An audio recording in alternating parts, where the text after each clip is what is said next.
parler d'Argent brûlé sans parler d'abord de son titre. C'est-à-dire que le titre annonce, pour ainsi dire, la fin, puisqu'il s'agit d'argent qui va finir dans une sorte de feu de joie, d'incendie, d'explosion finale, dont le lecteur, bien sûr, au départ, ne sait rien. On découvre tout de suite une bande de malfrats qui se trouve à Buenos Aires. On est dans les années, en 65 plus précisément, vers la fin de l'année. Et ces malfrats, dangereux, extrêmement dangereux, chapeauté par un homme qui est un cas psychiatrique, quelqu'un d'extrêmement pervers, méticuleux, soigneux, a monté avec deux voyous redoutables, des repris de justice, complètement drogués, un coup d'éclat fantastique. Il s'agit de saisir la paix, l'argent liquide, qui va sortir d'une succursale de la Banque nationale sur une place. Donc tout est prévu, tout est minuté, voilà. Les malfrats dont on connaîtra la vie au fur et à mesure que le roman avance, puisqu'il y a sans arrêt des petits retours en arrière.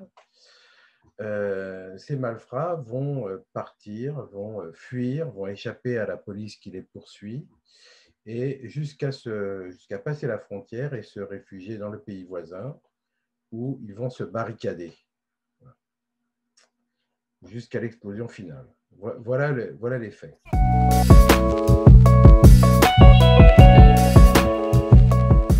C'est un passionné de cinéma, bon, c'est un passionné de littérature, de fiction. Il est très, très influencé par Borges, donc qu'il connaît à fond. Hein, donc il a été professeur universitaire, il a enseigné aux États-Unis, en Argentine, les mécanismes de la fiction. Et donc, voilà, c'est un borgésien au départ.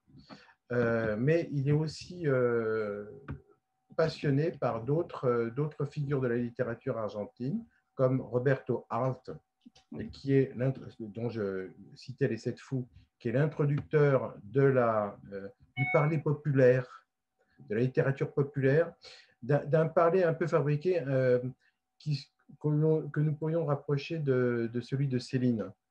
Vous voyez, donc, construction du roman du côté de Borges, construction de la langue, etc., cinéma, influence américaine, et il assure donc une sorte de syncrétisme argentin de tous ces mouvements. Et le miracle, c'est que c'est tellement fondu, c'est tellement personnel que c'est unique, c'est une voix unique. Et c'est une voix unique en plus qui mise sur la spontanéité. Par exemple, il y avait une qualité et un défaut, alors c'est plutôt une méthode d'écriture, mais il ne se relie pas. Il écrit d'un trait. Alors, la maturation est très, très, très longue. Il prend beaucoup de notes, il a des carnets, il a une foule d'éléments, mais il se met à raconter les histoires, alors imitant un petit peu Roberto Arlt de ce point de vue-là, pour faire sentir que finalement c'est quelqu'un qui vous raconte l'histoire auprès de l'oreille, vous voyez. Donc il y a un laisser-aller volontaire dans la facture narrative, dans les retours en arrière. On passe un petit peu du coq à l'âne de temps en temps. Ah ben tiens, au fait, il revient, puis après il reprend, ou alors tel ou tel élément est répété, mais d'une manière un peu différente. Donc, on a vraiment l'impression que quelqu'un vous raconte une histoire. Et en même temps, c'est très, très visuel. Tout est très visuel. C'est une affaire complexe parce que Piglia est à la fois dans la tradition argentine, notamment dans celle des Sept Fous. Donc, il est dans cette... Disons, il y a une tradition populaire qui va commencer dans la génération antérieure et qui va être incarnée par un romancier. Et Piglia s'insère dans cette tradition. Mais il la renouvelle complètement en inventant un personnage qui s'appelle Emilio Renzi, et ça, personne ne l'avait fait. Alors, Ricardo Piglia s'appelle en fait Ricardo Emilio, Piglia Renzi. Il fait de son deuxième prénom et de son deuxième nom, le nom de sa mère, le nom d'un personnage, d'ailleurs dont il fait le portrait dans plusieurs de ses romans, c'est lui, c'est l'autoportrait, et il projette ce personnage comme la figure de l'enquêteur, la figure de l'enquêteur, celui qui raconte l'histoire d'une certaine... Enfin, c'est une sorte de double projeté du narrateur. Voilà. Donc, ce personnage d'inspecteur va se retrouver de roman en roman dans tous ses romans. Et il arrive même à des moments où on s'y attend le moins. Par exemple, dans la partie finale où il explique sa méthode, il dit qu'il a utilisé quelques articles de ER, Emilio Renzi. Donc, c'est une sorte de dédoublement fictionnel. Et ça, personne ne l'avait fait. Et je ne pense pas, enfin, je ne vois pas d'auteur qui l'ait repris.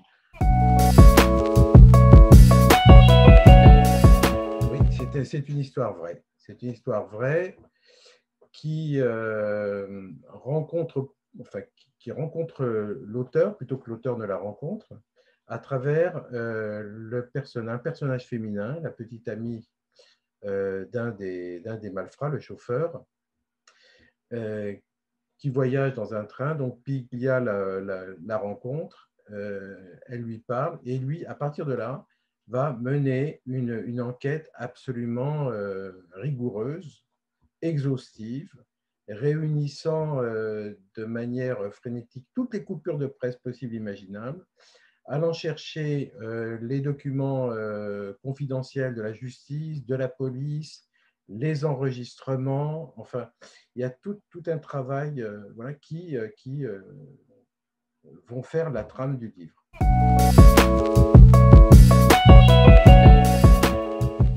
C'est en 65. Attention, la charnière, elle est entre 65 et 66, parce que en 65, après quelques années, disons, un peu troublées qui ont succédé au péronisme, il y a eu des tentatives disons, de restauration d'une démocratie libérale et sociale en même temps, incarnée par un radical comme Illia.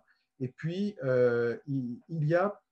a permis le retour, disons, sur la scène politique du péronisme. Et c'est là que les choses vont se passer, parce qu'au mois de mars, juste avant les faits, les péronistes gagnent les élections. Cela engendre une grande période de troubles, et en 66, les militaires font un coup. Donc on est dans une période charnière entre la tentative de retour des péronistes au pouvoir, tentative réussie, et la dictature. Dans cette période, tout est confus.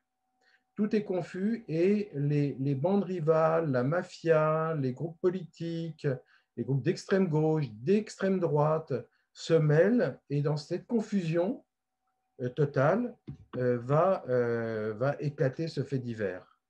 C'est ça qui lui donne aussi sa densité politique. Il est un spécialiste, il cherche à mettre dans ses histoires, à faire dans ses histoires les moments les plus critiques de l'Argentine.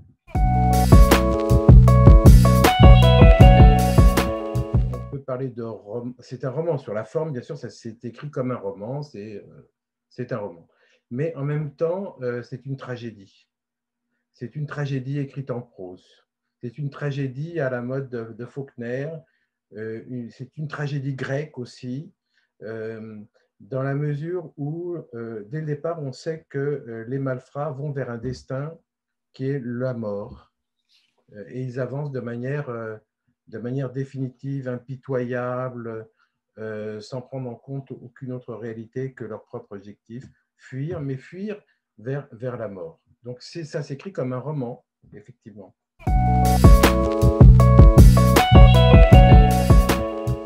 Alors oui et non, mais oui, on est dans les codes du roman noir, dans l'écriture du roman noir, dans ce style rapide, incisif, dans le vocabulaire des malfrats poussé jusqu'à l'hyperréalisme. On est dans la compréhension des personnages, notamment à travers les retours en arrière, les scènes, par exemple, qui sont très, très filmiques, où on voit les malfrats parler entre eux, on les voit dans la voiture, on les voit dans leur fuite. On imagine très bien Néné Brignone et El Gaucho Dorda se pencher par la fenêtre avec leurs mitraillettes. Il y a une écriture effectivement du roman noir. Voilà. Il y a une mise en image romanesque avec tous ces retours en arrière qui sont fondamentaux pour comprendre la psychologie des personnages, qui est de l'ordre du roman. Mais chacun des faits est identifiable comme ça serait dans une sorte de fiction. C'est ça qui est extraordinaire, c'est la fusion complète du docu-fiction, du roman, de la tragédie. Voilà, c'est le tour de force, disons, de Piglia, qui en fait l'un des plus beaux romans noirs de l'Argentine, et même de la littérature hispano-américaine.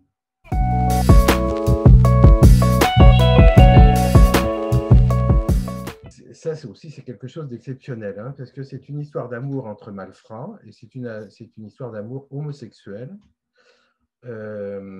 Sujet tabou, totalement tabou dans le monde hyper macho des bandits, des voyous.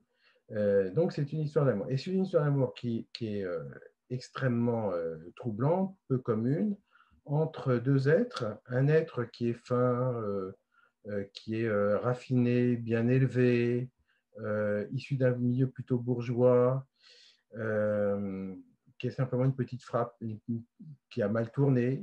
Et puis, quelqu'un de beaucoup plus rustre, dur, qui vient de la campagne, plus musclé, plus fort, et qui est une sorte de personnage mutique, incapable de s'exprimer, mais qui est décrit comme un personnage d'une intelligence extrême, une sensibilité à fleur de peau. Et entre ces deux êtres, dont l'un protège l'autre constamment, une sorte d'amour inconditionnel se joue qui va structurer l'histoire des relations et ce voyage létal, disons. C'est extrêmement troublante, très émouvante, hein, extrêmement émouvante. On ne peut pas dire que ce soit un roman homosexuel qui revendique l'homosexualité. Non, c'est une histoire d'amour où il est question de cela. On va très loin hein, dans l'expérience amoureuse, on va jusque dans les blessures de l'enfance, jusqu'à la vie dans les prisons, on va... voilà. Et c'est un très beau livre de ce point de vue-là.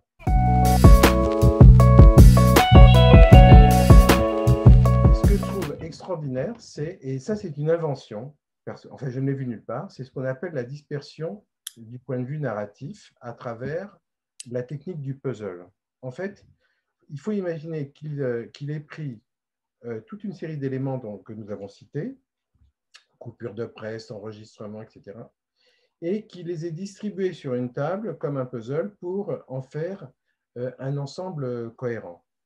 Et on retrouve, alors c'est fondu bien entendu, mais parfois ce n'est pas tout à fait fondu, c'est-à-dire qu'on trouve dans une même page 2 ou 3 versions du même fait, et on trouve la marque, disons la couture, pour ainsi dire, de ce patchwork dans les parenthèses.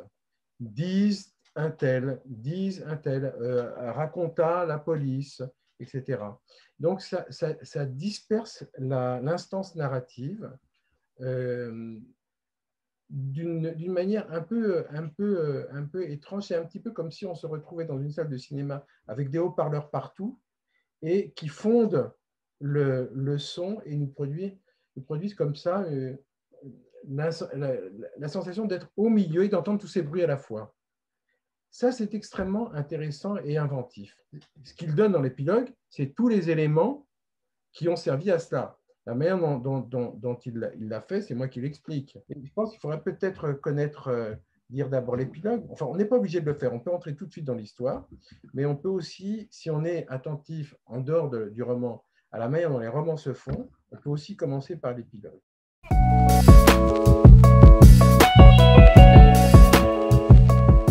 d'abord, j'ai travaillé pour André Dimanche. André Dimanche avait publié Respiration artificielle.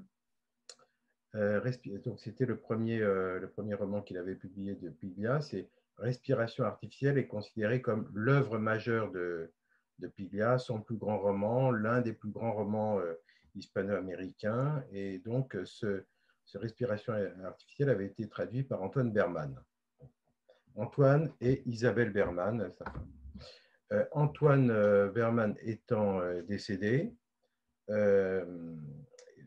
André Dimanche cherchait donc un traducteur pour faire cela. Et j'avais déjà travaillé pour lui, j'avais déjà traduit un livre assez difficile de Ramón Gómez de la Serna.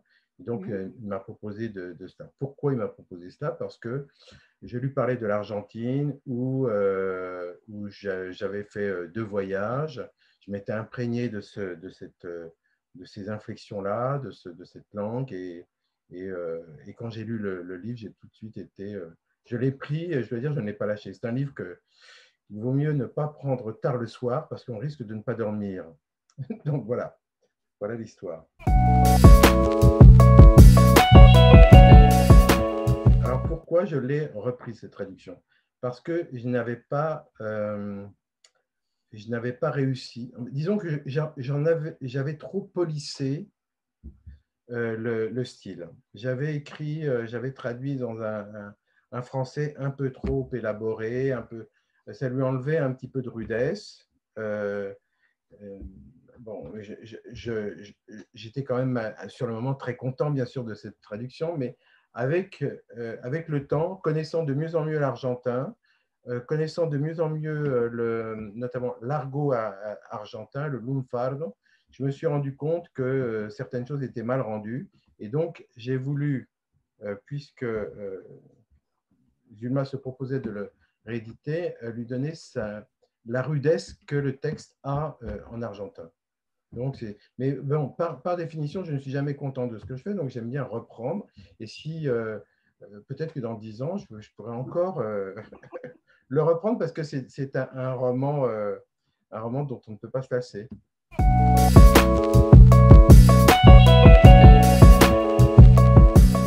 Oui, ben, c'est une difficulté. Alors, je ne sais pas si j'y suis arrivé parce qu'on est toujours en chemin vers quelque chose.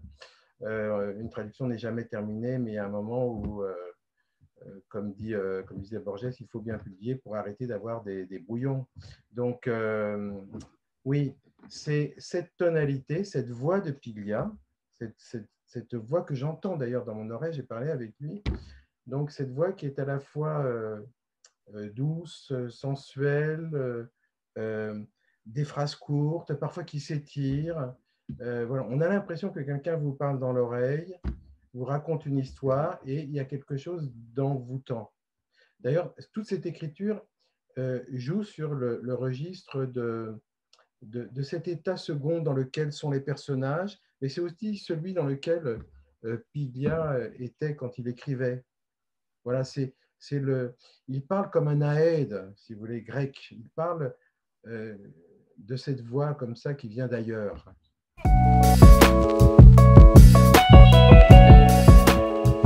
La ville absente. Alors, La ville absente, c'est un chef-d'œuvre. Chacune des œuvres de Piglia est un chef-d'œuvre à part. La ville absente est quelque chose de merveilleux sur justement les mécanismes de la narration, sur la machine à fabriquer des romans qui est cette fois-ci très influencé par James Joyce et qui est aussi un livre dans la même tonalité sur l'envoûtement.